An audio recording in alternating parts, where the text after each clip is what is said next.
Welcome back to my channel, Christy Hikes. Hope everyone's doing good. My first solo day hike was back in 2018 in New York State. Even though I had a paper map, I didn't understand how to read it and had to call a park ranger to explain the best way back to the trailhead. From that moment on, I taught myself how to navigate in the backcountry. I'm now a solo long-distance backpacker with thousands of trail miles. I also belong to a search and rescue in South Carolina and a wilderness guide. There's one thing we all need to understand. If you're hiking in the backcountry, your rescue is not guaranteed. With the new administration, over 5,000 U.S. National Forest and National Park Rangers and staff positions have been terminated.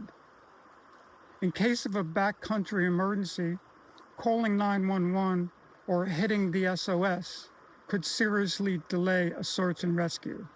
In this video, Backcountry Navigations, the basics, we're going to cover topics of basic map reading. I understand nobody carries paper maps nowadays, including me. But your navigation apps on your phone are basically the same theory, the same symbols. We're going to go over that. Also, we're going to cover the best GPS maps for your phone.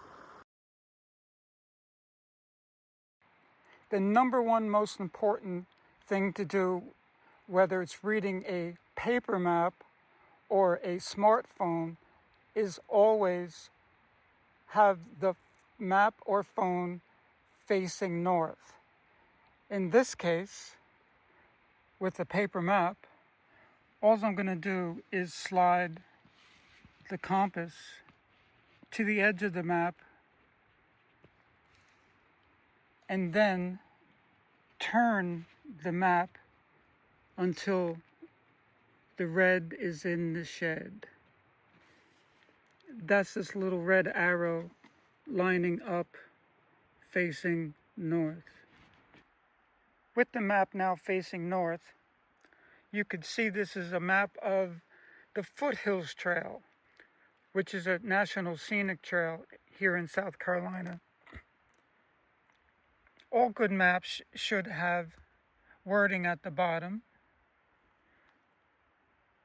lets you know descriptions, scale information that is showing the map direction north, and a legend that shows the symbols on the maps. In the legend, we see that there are colors on the map. In this case, we're looking at a road that is black. Anything black is usually man-made.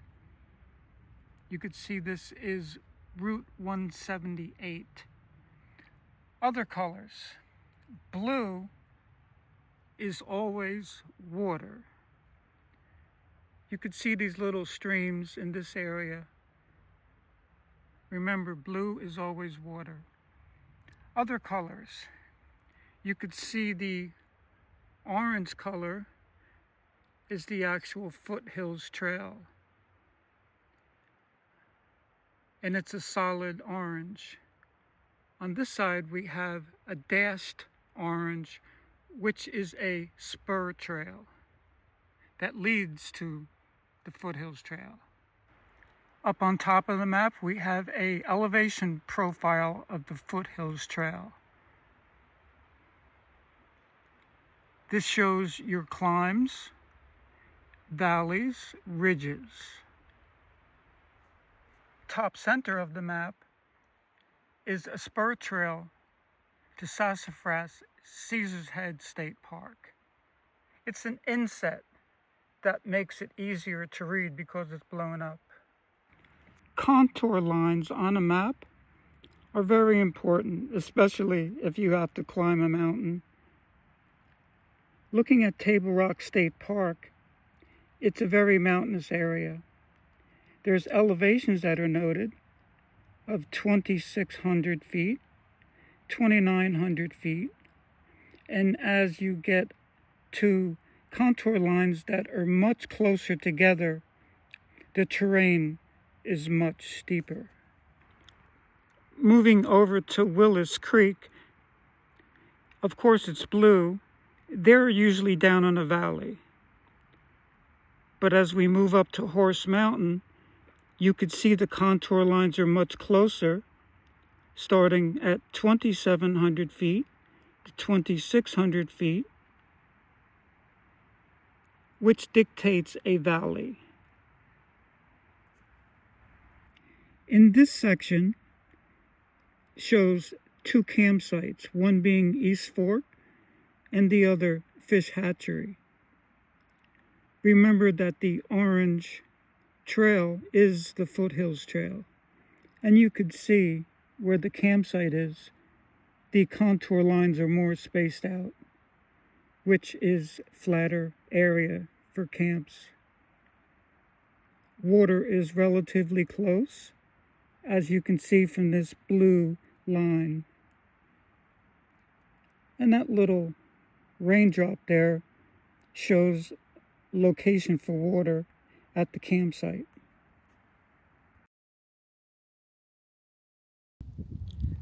This is the Gaia GPS app. It's at the top of my list for backcountry navigation. The Gaia GPS has many useful features, including creating a route, measuring distance in miles from your current location to a trail intersection, a road, or the trailhead. Current coordinate location in case it's needed to be shared. On-trail weather information from OpenSnow, in my opinion, the best weather app for the backcountry. Another favorite feature is Guide Me. If I lose the trail, Guide Me will draw a red line with an arrow pointing to the desired location. Check out Gaia GPS. This is another exceptional navigation app. It's from Backcountry on X. There are a lot of features with this app. So if I was to tap anywhere on the screen, it will give you about this location where I tapped, an overview, nearby trails, and weather. The nearby trails is pretty amazing. It's just kind of like all trails. Yeah, and then it gives you weather also, which is exceptional.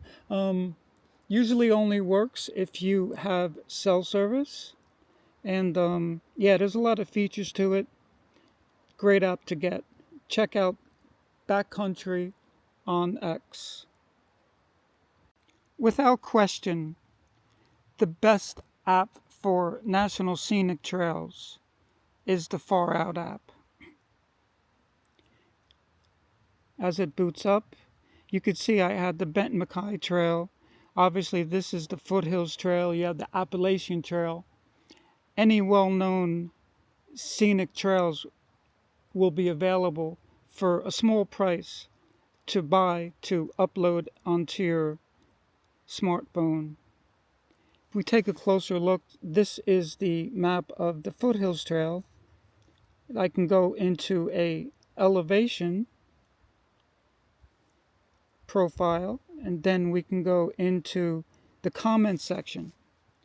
So in this case, it's showing places to get water.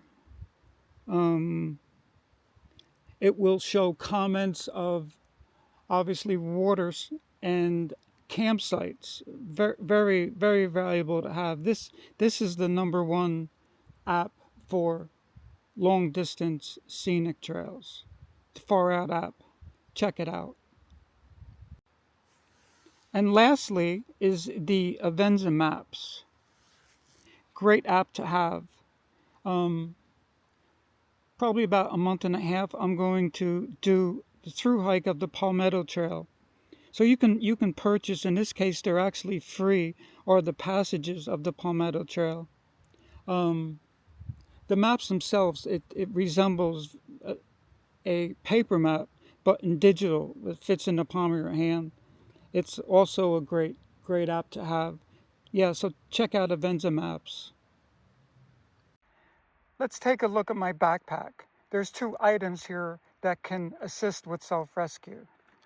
The number 1 item, something I'd never leave home without, is the Garmin InReach Mini 2. I think everyone that enters the backcountry should have a Garmin InReach. It has a backtrack feature that will take you back to the start before you got lost. An SOS button for an emergency. Moving over, this is a jet scream whistle. This whistle is super loud and can be heard from a long distance. If you found any of the information in this video helpful on backcountry navigation, please like and subscribe.